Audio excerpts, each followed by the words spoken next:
Today's topic is biochemical basis of cancer therapy.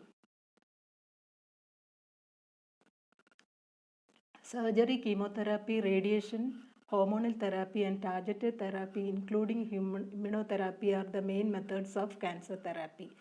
Choices of type depends on the site, grade and the stage of the disease and the general status of the patient. Surgery and radiotherapy are the most effective to reduce the initial load, and they are the prime modalities of treatment of solid tumors. While doing surgery, we can remove the tumor. Just like that, after radiation, the size of the tumor can be reduced. Chemotherapy is the main method in leukemias, advanced lymphomas, choriocarcinoma, and other disseminated malignancies.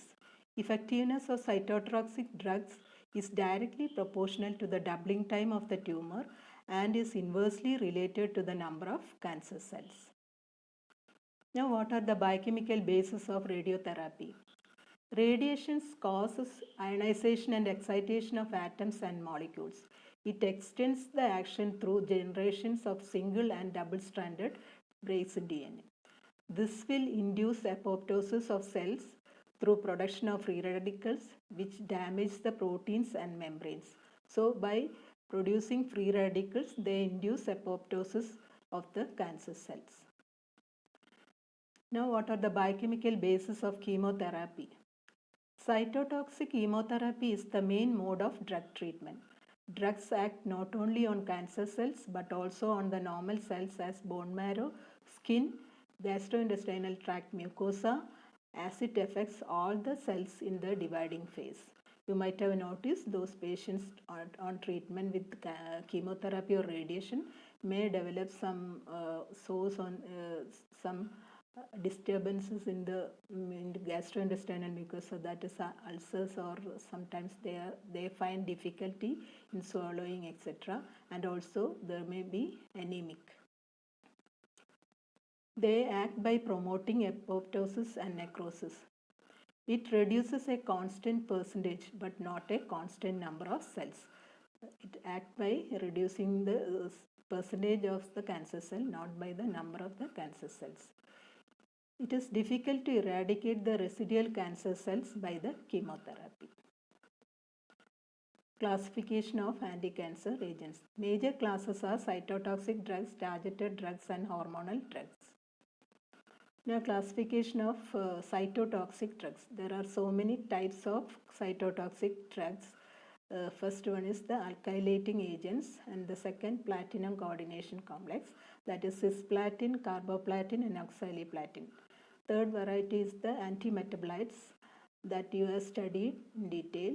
And fourth variety, microtubule damaging agents, vincristine, vinblastine, vinorelbine, paclitaxel and docetaxel.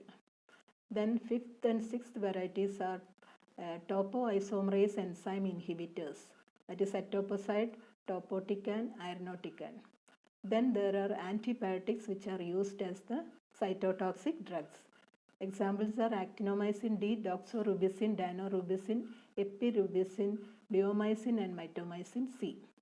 Then finally, miscellaneous drugs, hydroxylurea, L-asparginase, tretinoin and arsenic trioxide. Now we'll see what are the targeted drugs.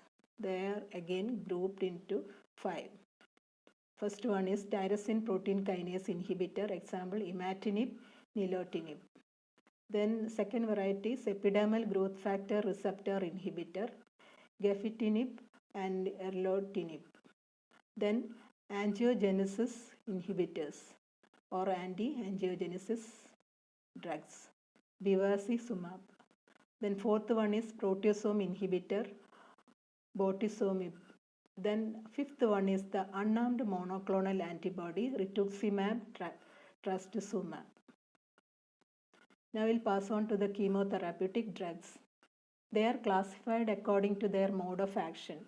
First one is DNA damaging drugs, in which alkylating agents are there which act by covalently binding to the DNA, forming cross-linked DNA strands.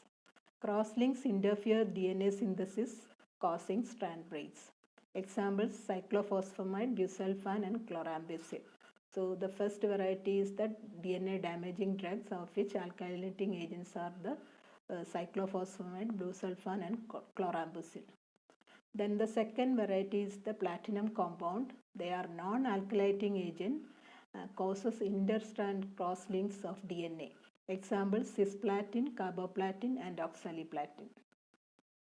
Second most important type of cytotoxic drug is the anti-metabolites. They are structural analogues of naturally occurring metabolites which interfere with the normal synthesis of nucleic acid. They falsely substitute purines and pyrimidines in the metabolic pathway. The first type is folic acid analogues. Example: methotrexate. They are the structural analog of folic acid which binds to the dihydrofolate reductase enzyme used for conversion of folic acid to tetrahydrofolic acid, which is the active form of folic acid.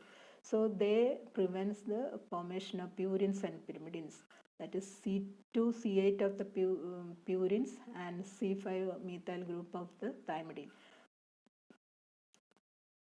Commonly used in choriocarcinoma, which is a curable cancer, and also in leukemias. The second variety is the pyrimidine analogues. Example: 5-fluorouracil. It acts by blocking thymidylase synthase, an enzyme essential for the pyrimidine synthesis. Then third one, arabinoside, inhibits the DNA synthesis by inhibiting the DNA polymerase. Fourth one is the purine analogues. There are so many purine analogues. Most important examples are 6-mercaptopurine, 6-thioguanine. The third variety of cytotoxic drugs are the DNA repair inhibitors. They are again classified into epipodophylotoxins and cytotoxic antibiotics. Epipodophylotoxins are semi-synthetic derivatives of podophylotoxin which inhibits topoisomerase enzyme. Examples: etoposide inhibits topoisomerase 2 and irinotecan inhibits topoisomerase 1. The cytotoxic drugs are example: anthracycline, doxorubicin, and daunorubicin. They intercalate adjoining nucleotide pair on the same strand of DNA by inhibiting topoisomerase 2 DNA repair. Fourth category of the drugs are anti-tubulin agents. They are again divided into vinca alkaloids and taxanes. Vinca alkaloids acts by binding to the tubulin and inhibiting the microtubule formation during mitosis. Examples are vincristine, vinblastine, and vinorelbine. Taxanes binds with the tubulin dimer, prevent the assembly into the microtubules. Examples: paclitaxel and docetaxel. Now the biochemical basis of hormonal therapy. Growth of some cancers can be inhibited by providing or blocking certain hormones. Example: breast cancer and prostate cancer. Estrogen is capable of stimulating the growth of breast and the endometrial cancers. Androgens, the growth of prostate gland. Removal of hormones or blocking of their effects leads to apoptosis of the cancer cell, thereby stopping the tumor growth. Some hormone agonists may be beneficial. Example: progestogens. Now, biochemical basis of targeted therapy. Cancer cells have changes in their gene, that is DNA, which make them differ from the normal cells. So for every cancer cell, there will be some changes in the gene, or that is DNA. So target drugs targets on these differences that help the cancer to grow. There are many targets on the cancer cells. Target cell therapy is also known as biological therapy. Now, the biochemical basis of targeted therapy. What is the mechanism of action? That it stops cancer cells from dividing and growing. Then it find out and kills the cancer cells. It stimulates the immune system to attack the cancer cells. It stops cancer from growing blood vessels, and it helps in carrying chemotherapy directly to the cancer cell. Types of targeted drugs. There are three varieties: cancer growth blockers, anti-angiogenic angiogenic drugs and monoclonal antibodies. Cancer growth blockers stops the proteins that trigger the cancer cell to divide and grow. Anti-angiogenic drugs are the drugs that block cancer blood vessel growth. That is, they will prevent the growth of blood vessels towards the cancer cells. Then monoclonal antibodies, these target specific proteins on the cancer cell. These are a type of immunotherapy. Now, biochemical basis of immunotherapy. Use our immune system to fight against cancer cells. Monoclonal antibodies trigger the immune system by binding themselves to the protein on the cancer cells. So cells of immune system can identify the cancer cells easily and attack them. This process is called antibody-dependent cell-mediated cytotoxicity or ADCC. So the antibodies will bind to the protein and then that will make the immune system to identify that cell, and then they will attack that cell and destroy that cell. Now, monoclonal antibody therapy. It's a new innovation in the cancer therapy. Antibodies naturally helps to fight against the infection. Monoclonal antibody therapy is just like that, but are made in a laboratory. Monoclonal means one type, so therapy consists of lot of copies of one type of antibody.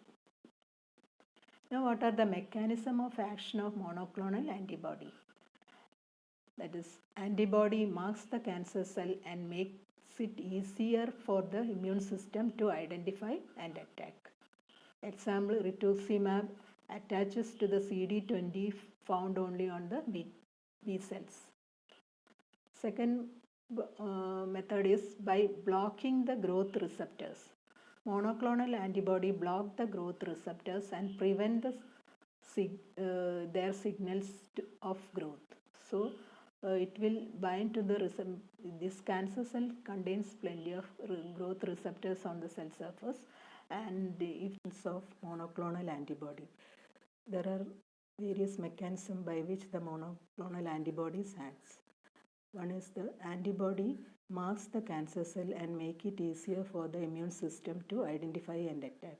Example, rituximab, which attaches to the CD20 found only on the B cells. Second mechanism is by blocking the growth receptors. Some cancer cells makes extra copies of the growth receptors and lead to faster growth of the cells. Monoclonal antibodies block these growth receptors and prevent the signals of growth. Examples are cetuximab, which binds to the receptor and block the signals to the target cell, so it may slows down or stops the cancer cell from growing. The next mechanism is by stopping new blood vessels from forming. That is, growth signals are sent to attract the new blood vessels to the tumors. Antibodies will block these growth signals so that the new vascularization does not occur, which leads to less blood supply and decreased growth of the tumor. Example, bevacizumab, which blocks the vascular endothelial growth factors.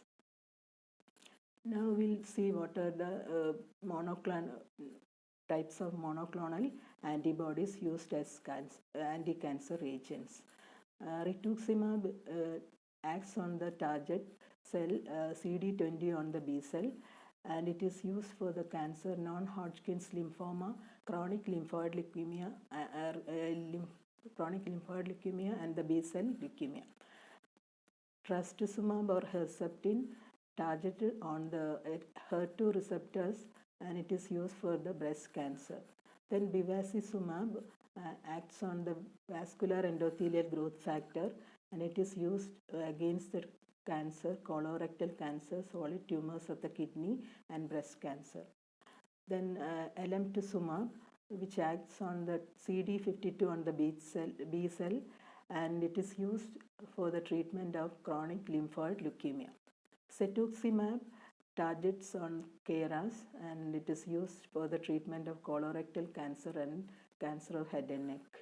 Then panitumumab targets on epidermal growth factor receptors, and it is used for the treatment of colorectal cancer.